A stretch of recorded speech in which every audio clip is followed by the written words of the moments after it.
the rest of the news Thursday. Good morning. This is Dan, or good afternoon or evening, depending on when and where you are. The 24-hour clock is looking more and more handy now that we're all online.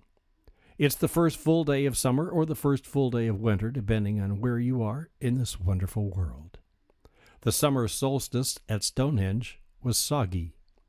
14,500 people were still there this morning, having braved the heavy rains that never let up all night long. The dawn was greeted with loud cheers, applause, and drums as dancers danced inside the circle of stones. Maybe taking a cue from Burning Man, a 22-foot-tall figure made of steel called Ancestor debuted with head thrown back and arms open wide. An article from the BBC with pictures of Ancestor is posted on the Rest of the News Facebook page. Mostly, this summer solstice at Stonehenge was just plain old muddy, and chants of "All hail the sun" welcomed cold, gray drizzle. Another group of 14,000 observers celebrated yesterday on yoga mats laid out on dry concrete at Times Square to do hot yoga with temperatures near 100. The world's largest Bikram yoga class stretched from 42nd to 47th Streets on Broadway. Cartoon on Facebook yesterday shows a couple of hapless-looking fellows staring down at the ground under a hot, blazing sun, and one says to the other, "There must be a source of energy down there." eBay has announced that it's opening up a new server center in Utah that will be powered by fuel cells using the national grid only as a backup. The power source is 30 Bloom Energy servers. Each one looks sort of like an outdoor central air conditioner. 60 Minutes ran a story about Bloom Energy of Sunnyvale, California, last year.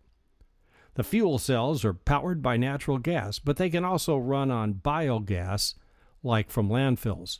They don't burn the gas. There's no combustion. Electricity is generated by chemical reactions.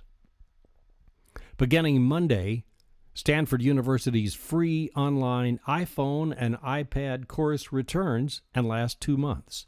Registrations open now. Instruction includes how to make an app, and the course features 24/7 help via Piazza, a peer-to-peer social learning site. And the Stanford course is free. Registration is linked on Twitter at Dan Earhart, DANEARHART. And thanks for following while you're there. The Style Invitational of the Washington Post has a fun little challenge. Use Google to translate a sentence from English to another language and then back again and see what might be the hysterical result. The article goes on to say that Google Translate has gotten better. With the original sentence, "I keep my food fresh with preservatives." In 2004, Google translated that to French and back as, "I keep my food fresh with condoms." This year's reverse translation is, "I keep my food fresh with conservatives." Tune in tomorrow for the Rest of the News Friday on YouTube and on iTunes. Until then, this is Dan Earhart.